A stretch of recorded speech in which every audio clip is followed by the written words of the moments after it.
विद्यार्थियों, पिछली कक्षा में हमने ये जाना कि सामाजिक समस्याएं क्या हैं। वो विद्यार्थी जो आज ही सम्मिलित हुए हैं इस कक्षा में, उनकी जानकारी के लिए मैं बताना चाहूँगी कि सामाजिक समस्याएं व्यक्तिगत समस्या से बिल्कुल भिन्न हैं। सामाजिक समस्या का प्रभाव एक समूह विशेष पर प्रतिकूल रूप से पड़ता है, वहीं व्यक्तिगत समस्या का प्रभाव स्वयं पर और बहुत अगर उसे वृहद या बड़ा करके देखें तो परिवार के सदस्यों पर पड़ता है। दूसरा सामाजिक समस्या का जो सबसे महत्वपूर्ण बिंदु है वो ये है कि हमारी संस्कृति में जो सांस्कृतिक लक्ष्य हमारे लिए निर्धारित किए गए हैं और उन सांस्कृतिक लक्ष्यों को प्राप्त करने के जो संस्थागत साधन हैं, मैंने पिछली कक्षा में एक विस्तृत तौर पर उदाहरण देके भी इसे समझाने का प्रयास किया था कि जो संस्थागत साधन हैं, अगर हम उन साधनों के अनुरूप सांस्कृतिक लक्ष्यों को प्राप्त न कर असंस्थागत साधनों का मार्ग अपनाते हैं तो हमारे लिए स्वाभाविक तौर पर सामाजिक समस्याएं उत्पन्न होती हैं। अगर आपको लगता है कि पूर्व की कक्षा का आपको कुछ समझ में नहीं आया है, तो जैसा कि मैंने पिछली कक्षा में आपसे कहा था कि आपके लिए बनाया गया जो व्हाट्सएप ग्रुप है उसमें मैंने इस लिंक को शेयर किया है, तो आप बेझिझक कमेंट बॉक्स पे अपनी समस्या को डालें। और अगर आप ऐसा नहीं कर पा रहे हैं तो आपके लिए निर्मित जो द्वितीय वर्ष के विद्यार्थियों के लिए निर्मित जो व्हाट्सएप ग्रुप है उसमें आप अपने प्रश्नों को डाल सकते हैं और मेरा ये प्रयास रहेगा कि मैं आपके उन समस्याओं को सुलझा सकूं। और जैसे कि मैंने पिछली कक्षा में ये आपसे चर्चा की थी कि अब हम जानेंगे, आज की कक्षा में हम जानेंगे कि सामाजिक समस्याओं की कौन कौन सी विशेषता है। तो विद्यार्थियों, पहली विशेषता है वे कार्य स्थिति जो समाज के अनेक सदस्यों द्वारा आपत्तिजनक मानी जाए, वो सामाजिक समस्या है।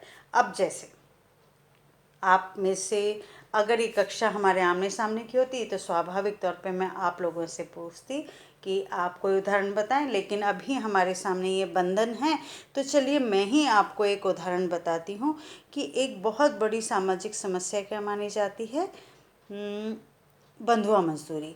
आप कैसे, आप भी जानते हैं कि किसी भी मानव को उसकी मानवता का ह्रास करते हुए, उसकी मानवता का क्षय करते हुए जो उसका जन्म सिद्ध अधिकार है कि वो आत्मसम्मान से जीवन व्यतीत कर सके, उस आत्मसम्मान को चोट पहुंचाते हुए अगर कोई बलशाली हो, समाज का प्रभावी व्यक्ति हो, वो अगर बलात् श्रम करवाता है, बलात् श्रम का तात्पर्य होता है बलपूर्वक श्रम कराता है, या उसे किसी तरीके से बंधक बनाता है, तो इस प्रकार की श्रम व्यवस्था को किसी भी सभ्य समाज में उचित नहीं माना जाता। तो ये एक उदाहरण हम दे सकते हैं सामाजिक समस्या का।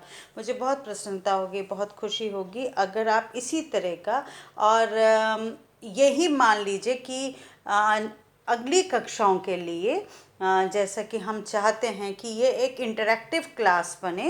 इंटरैक्टिव मतलब आप और मैं बात कर सकें।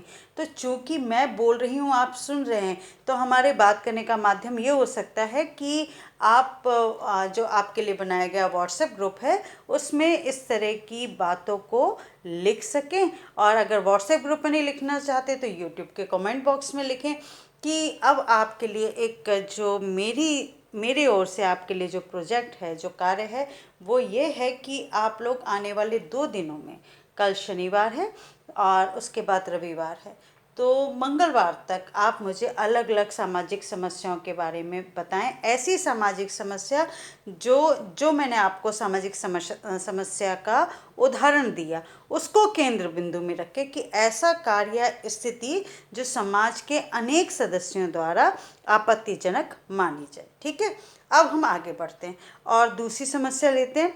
संबंधित व्यवहार प्रतिमानों की व्याख्या के अनुरूप, मेरी बात फिर दोहरा रही हूँ, संबंधित व्यवहार प्रतिमानों की व्याख्या के अनुरूप सामाजिक समस्याएं भी परिवर्तित हो जाती हैं। तीसरी विशेषता है सामाजिक समस्याओं को समाज के मूल्यों और संस्थाओं के संदर्भ या दृष्टिकोण का आधार लेकर देखना चाहिए। अब जैसे एक उदाहरण दिया जा सकता है, मैंने आपको क्या बताया, सामाजिक समस्याओं को समाज के मूल्यों और संस्थाओं के संदर्भ में देखना चाहिए। अब आपके लिए ये आप लोग प्रथम वर्ष में पढ़ चुके हैं, मूल्य और मानदंड, ये सभी चीज़ें आप पढ़ चुके हैं, तो मुझे समझाने में शायद आपको बहुत ज़्यादा समय ना लगे और आपको समझने में तो शायद बिल्कुल ही समय ना लगे कि मूल्य या मानदंड क्या होते हैं। और ये मूल्य संस्कृति से जुड़े हुए हैं, तो मूल्य परिवर्तित होते रहते हैं। जैसे जैसे समाज सभ्यता की ओर बढ़ता है, आधुनिकता की ओर बढ़ता है, शिक्षित होता है, तो उसके मूल्यों में भी परिवर्तन होता है।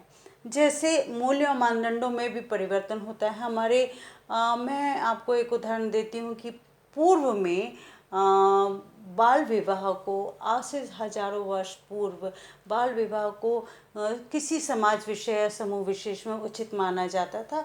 और वही क्यों आज भी समाज के, और चूँकि हम बात अगर राजस्थान की करें या देश के और राज्यों की बात करें, राजस्थान है, बिहार है, उत्तर प्रदेश है, जहाँ दूसरे राज्यों की अपेक्षा कर शिक्षा तमाम सरकारी प्रयासों के बावजूद भी कम है, तो वहाँ पर आज भी बाल विवाह बहुल मात्रा में होते हैं। परंतु यकीन जानिए, विश्वास कीजिए कि आने वाले 20 वर्षों में जब हर व्यक्ति शिक्षित होगा, तो उसके सामाजिक मूल्य भी परिवर्तित होंगे, उनके सामाजिक मानदंड भी परिवर्तन होंगे, उनके सोचने का दायरा भी बढ़ेगा। तो वो जो आज वर्तमान में हमारे लिए एक बहुत बड़ी चुनौती, एक बहुत बड़ी सामाजिक समस्या है, वो स्वतः ही समाप्त हो जाएगी। ठीक है, अब उसके बाद हम अगली समस्या पर आते हैं, या जो सामाजिक समस्या की विशेषता है, वो विशेषता है कि सामाजिक समस्याएं चूंकि परिवर्तित होती रहती हैं, इसलिए समाज को समकालीन समस्याओं पर ध्यान केंद्रित करना चाहिए। ठीक है, अब ये अब देखिए, जैसे बंधुआ मजदूरी है। आपको पता होना चाहिए कि संपूर्ण भारत में, राजस्थान में, मैं राजस्थान विशेषकर इसलिए बात कर रही हूँ कि आप सभी राजस्थान राज्य से संपर्क रखते हैं, यहाँ के निवासी हैं, तो बंधुआ मजदूरी पूरी तरीके से प्रतिबंधित है। और अब सरकारी स्तर पे तो प्रतिबंधित है ही, सामाजिक स्तर पे भी इतनी चेतना जागृत हो चुकी है कि बंधुआ मजदूरी अमूमन ना के बराबर दिखाई देती है। और अगर इस तरह की कहीं किसी प्रकार की सूचना सामाजिक स्तर पर किसी को प्राप्त होती है, तो उस व्यक्ति विशेष के विरुद्ध कार्रवाई भी की जाती है।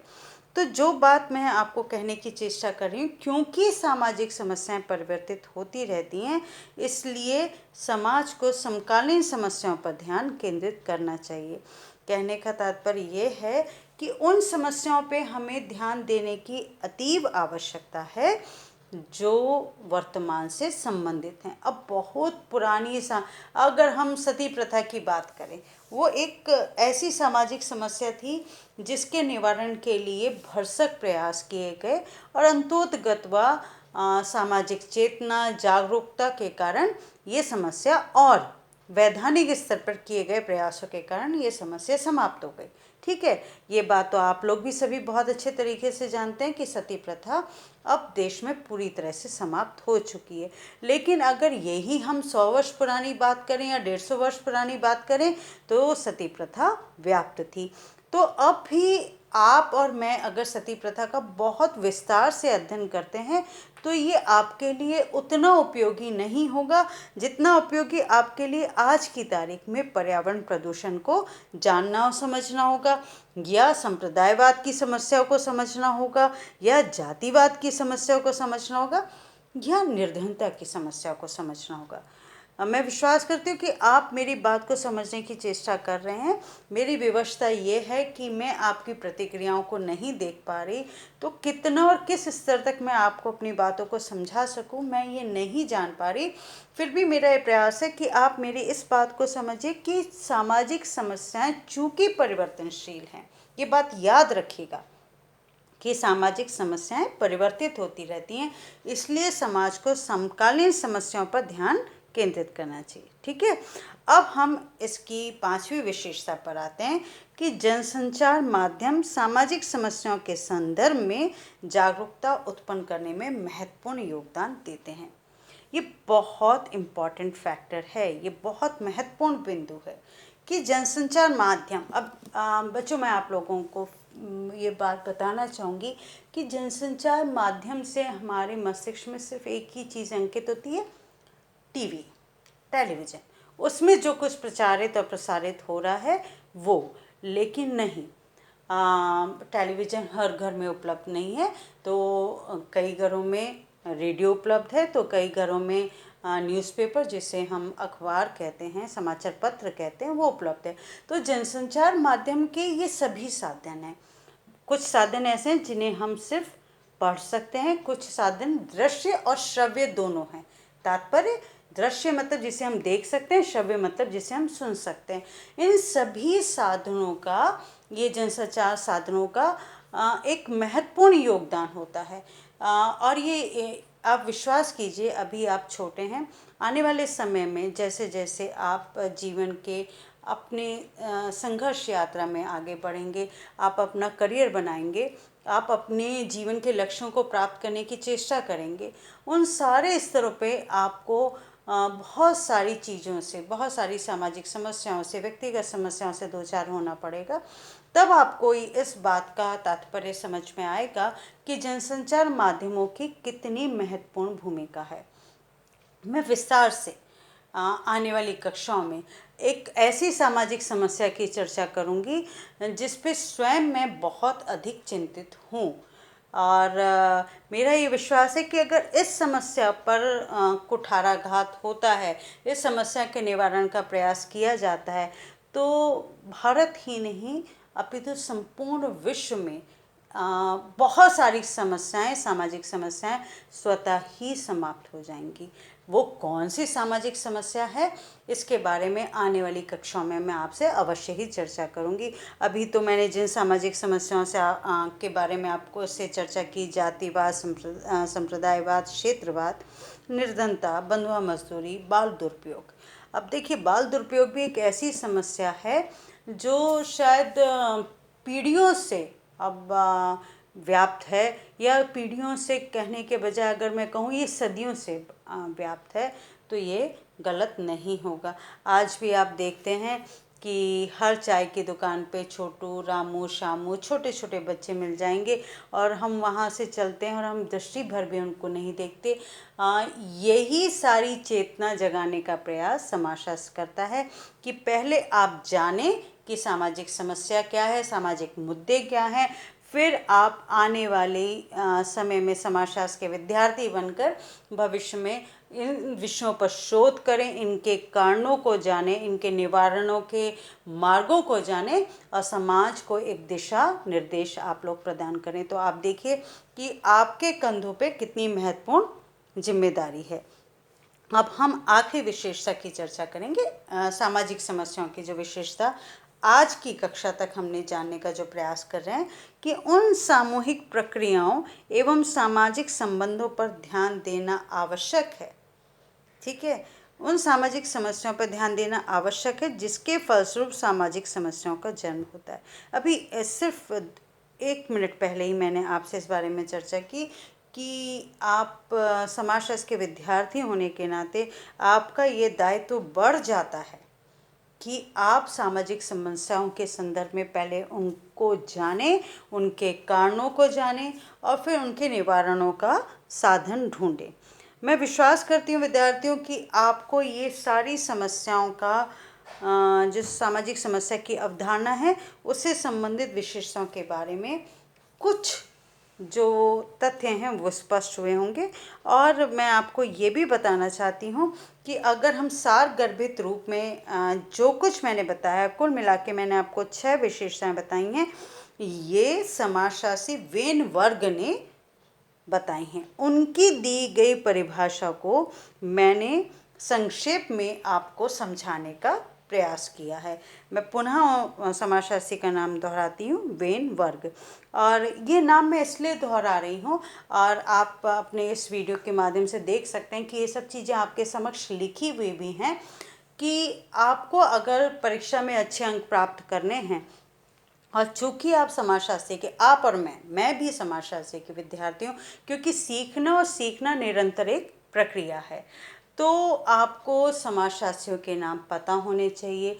किस समाजशास्त्री ने किस परिभाषा को दिया है वो भी आपको कंठस्थ करनी होगी। पहले उसे समझना होगा, फिर उसे याद करना होगा, और ये परीक्षा में एक अच्छे नंबर लाने का एक उचित माध्यम हो सकता है। अन्य विद्यार्थियों से अगर आप स्वयं को अलग करना चाहते हैं तो थोड़ी सी चेष्टा आपको अलग करनी होगी, थोड़ा सा प्रयास आपको अलग करना होगा।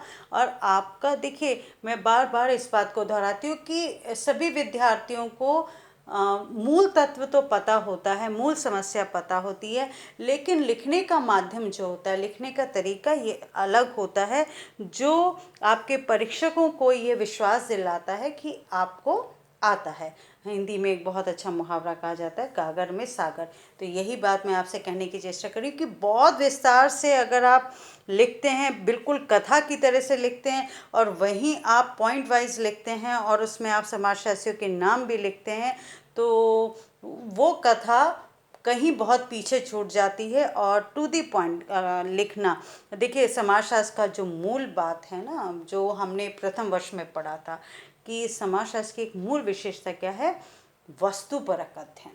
अब मैं अगर वस्तुपरक अध्ययन समझाने चलूँगी तो जो मुख्य बात हम कर रहे हैं भारत में समकालीन सामाजिक समस्या, उससे हम भटक जाएंगे। और वस्तुपरकता क्या है ये बहुत बेहतर तरीके से आप प्रथम वर्ष की कक्षा में जान ही चुके हैं। मुझे जहाँ तक ध्यान पड़ता है, मैंने प्रत्येक कक्षा में ये बात बताने की चेष्टा की है कि व्यक्तिपरकता और वस्तुपरकता में क्या अंतर होता है। तो पुनः अपनी बात को दोहराती हूँ कि आज जो आपने मुझसे जो सुना और जो समझा, उसके बीच में कहीं कुछ उलझन है, कहीं कोई समस्या है, तो आप बेझिझक कमेंट बॉक्स में अपने कमेंट डालें, और मेरा ये प्रयास रहेगा कि मैं आपकी समस्याओं को सुलझाने की चेष्टा करूं। धन्यवाद।